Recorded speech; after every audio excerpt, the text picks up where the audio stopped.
പ്രിയമുള്ളവരെ, അറിവിൻ്റെ ലോകം നമുക്ക് തുറന്നു തന്നവരാണ് നമ്മുടെ പ്രിയപ്പെട്ട അധ്യാപകർ.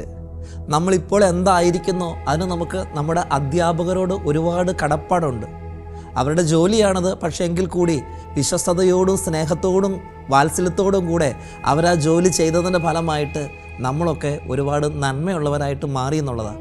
നമുക്ക് വളരെ പ്രത്യേകമായിട്ട് ഇന്ന് ഓർക്കാവുന്നത്, നമ്മുടെ പഴയ അധ്യാപകർ ആരെങ്കിലുമൊക്കെ മരിച്ചു പോയവരുണ്ടെങ്കിൽ ഒന്ന് ഓർക്കാൻ പ്രിയമുള്ളവരെ, അവർക്ക് നമുക്ക് കൊടുക്കാൻ പറ്റുന്ന സമ്മാനങ്ങൾ ഇതല്ലേ.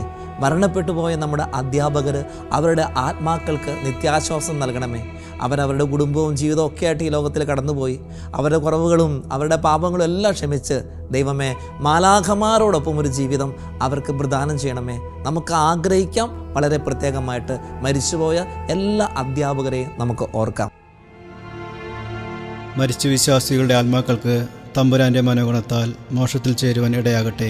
നിത്യപിതാവേ, ഈശോ മിശിഹാ കർത്താവിന്റെ വിലയില്ലാത്ത തിരുശോരയെക്കുറിച്ച് മരിച്ച വിശ്വാസികളുടെ മേൽ കൃപയായിരിക്കണമേ. സ്വർഗ്ഗസ്ഥനായ ഞങ്ങളുടെ പിതാവേ, അങ്ങയുടെ നാമം പൂജിതമാകണമേ. അങ്ങയുടെ രാജ്യം വരണമേ. അങ്ങയുടെ തിരുമനസ്സ് സ്വർഗ്ഗത്തിലെ പോലെ ഭൂമിയിലുമാകണമേ. അന്നു വേണ്ട ആഹാരം ഇന്ന് ഞങ്ങൾക്ക് തരണമേ.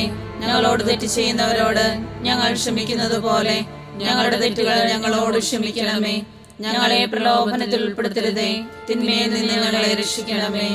നന്മ നിറഞ്ഞ മറിയമേ, സ്വസ്തി, കർത്താവ് അങ്ങയോടുകൂടെ സ്ത്രീകളിൽ അങ്ങ് അനുഗ്രഹിക്കപ്പെട്ടവളാകുന്നു. അങ്ങയുടെ ഉദരത്തിൻ ഫലമായ ഈശോ അനുഗ്രഹിക്കപ്പെട്ടവനാകുന്നു.